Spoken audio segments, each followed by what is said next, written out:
Buenos días y bienvenidos a otro vídeo de SPA 2 del módulo 4. Hoy vamos a hablar de liberalismo y nacionalismo. Según nuestro plan de trabajo, pues deberíamos verlo en la semana del 13 al 17 de octubre, aunque esto, solo es aproximado. Los contenidos están en la parte amarilla, así que buscamos liberalismo y nacionalismo, que es aquí el cuarto enlace. Estaría la crisis del antiguo régimen, la Revolución Francesa, la Revolución Industrial. Pues el cuarto apartado, liberalismo y nacionalismo. Entramos y el tema nos habla de la Europa de las revoluciones, liberalismo y nacionalismo en Europa. En la introducción pues nos habla de la Revolución Francesa, de la que ya hemos hablado, y de cómo transformó el panorama político en finales del siglo XVIII, principios del siglo XIX, y nos habla de la Revolución Industrial, que cambió también el panorama económico, social y las estructuras históricas, ¿no? Napoleón había sido derrotado en 1815 y los países que lo vencieron deciden restaurar el antiguo régimen, es decir, deciden volver al modelo absolutista. Sin embargo, como vamos a ver, a partir de 1820 empezarán varias oleadas revolucionarias que impedirán que el absolutismo se mantenga. Y de eso trata este tema, de esas oleadas revolucionarias están llevadas por dos ideologías políticas, el liberalismo por una parte y el nacionalismo por otra.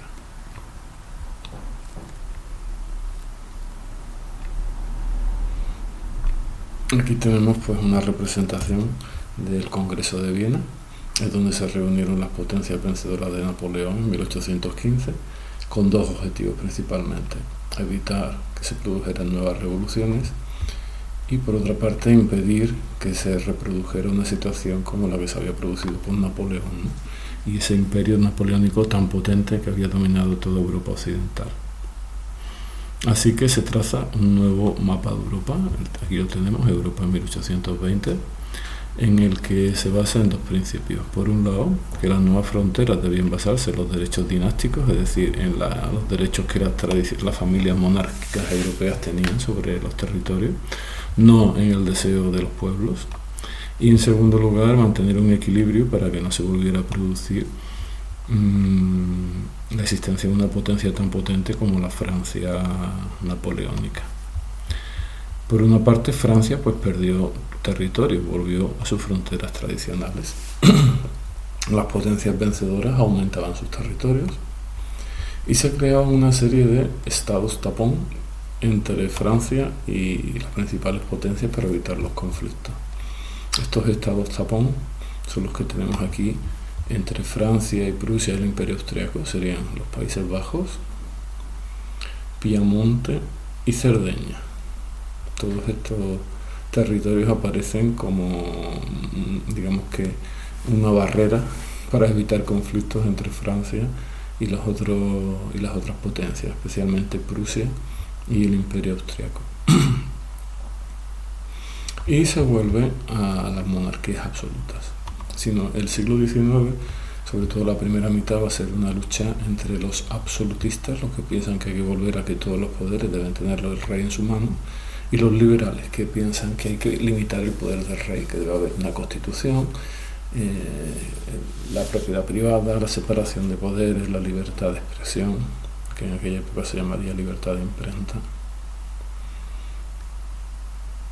Bien, este régimen, que nació en 1815, se conoce como la Restauración, es decir, porque se restauran las monarquías absolutas.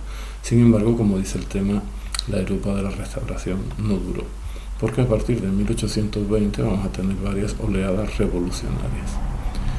Las de la primera mitad del siglo XIX van a estar dominadas por el liberalismo, que, como hemos comentado antes, procede de la Revolución Francesa y de la Ilustración. Defiende la existencia de una constitución, defiende la separación de poderes como proponía Montesquieu, legislativo, ejecutivo, judicial, propone que la propiedad privada sea inviolable defienden la igualdad de todos los ciudadanos ante la ley, lo cual rompía con la sociedad estamental.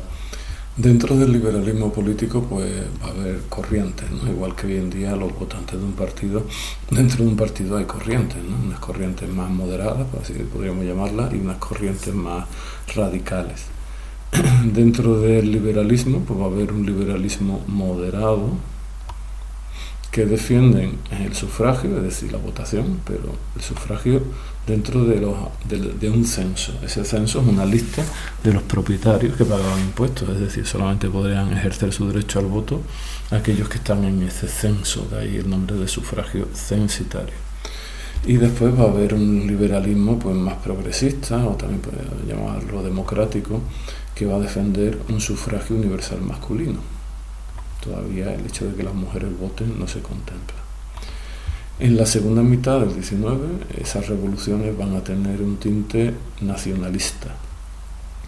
¿Qué es el nacionalismo? Bueno, el nacionalismo es una ideología que hoy en día sigue siendo muy potente. Normalmente el sentimiento de nación pues surge en aquellos territorios que tienen una misma lengua, unas mismas costumbres, a veces una unidad también religiosa, y normalmente suelen tener una historia en común y el deseo de ser reconocidos políticamente. ¿Qué ocurre? Que no todas las naciones tienen un Estado, muchas lo reivindican. Así que el nacionalismo es un movimiento político que surge en el siglo XIX que defiende que el Estado debe basarse en el sentimiento nacional de sus habitantes.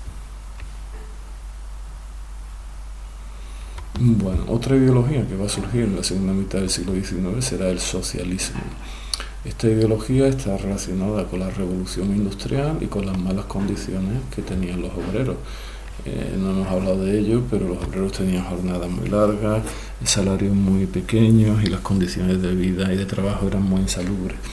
Este movimiento pues va a pedir mayor justicia social, mayor igualdad económica y bueno, llevará a que también va a haber revueltas y revoluciones asociadas a las ideas del socialismo, del comunismo.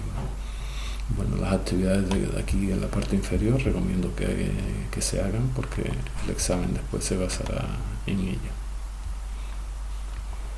Bueno, como adelantábamos, las revoluciones de la primera mitad del siglo XIX pueden tener un carácter liberal.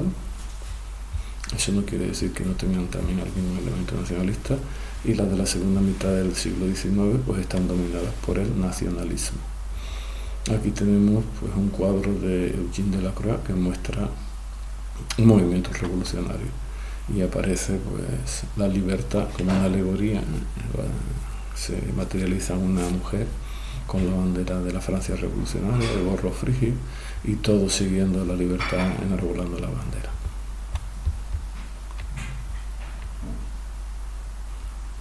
Este apartado nos hace un pequeño resumen de las oleadas revolucionarias de la primera mitad del siglo XIX. Son las de 1820, 1830 y 1848. La de 1820 se concentrará en el sur de Europa y normalmente reviste la forma de golpes de Estado, en las que se intenta tomar el poder por la fuerza. En España, por ejemplo, fue un golpe de Estado que llevó a 3 años de gobierno liberal, conocido como trienio liberal, y también el ejemplo español cundió en Portugal, en Italia y en Grecia, que comienza una guerra de independencia contra el Imperio turco. La oleada de 1830 está más asociada con el norte de Europa, y vemos por ejemplo que ocurrió en Francia, donde el absolutismo es derrotado y se inicia una monarquía constitucional, en Bélgica, que logra su independencia de los Países Bajos, o en Polonia, que intenta independizarse del Imperio ruso. Y la oleada de 1848, como vemos aquí, conocida como la Primavera de los Pueblos, pues fue de mayor participación popular, y todos los elementos políticos del XIX, el liberalismo, el nacionalismo y el socialismo, pues estuvieron relacionados con este levantamiento. En Francia tenemos una revolución contra Luis Felipe de Orleans, que ya logró establecer una república democrática, pero que finalmente llevará a que ganará las elecciones al presidente Luis Napoleón, sobrino de Napoleón Bonaparte, y que en pocos años hizo que el régimen se convirtiera en una dictadura y naciera el Segundo Imperio francés. Y después tenemos que Alemania, Italia y el Imperio Austríaco estallaron numerosas revoluciones. Bueno, recomiendo hacer las tareas de repaso en la parte inferior.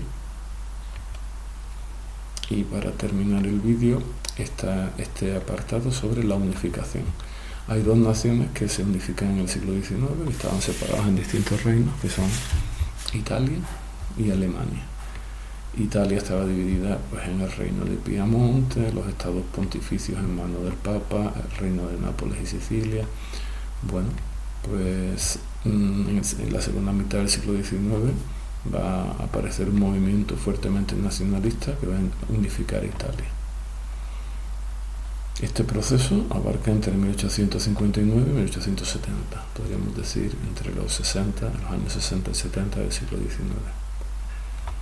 Hay tres personajes que van a ser decisivos. Por un lado, Giuseppe Garibaldi, que lo tenemos aquí, que fue un líder revolucionario que logró unir a los demócratas en la causa de Víctor Manuel II. Víctor Manuel II, que se convertirá en el primer rey de Italia, y su primer ministro, el conde de Cavour.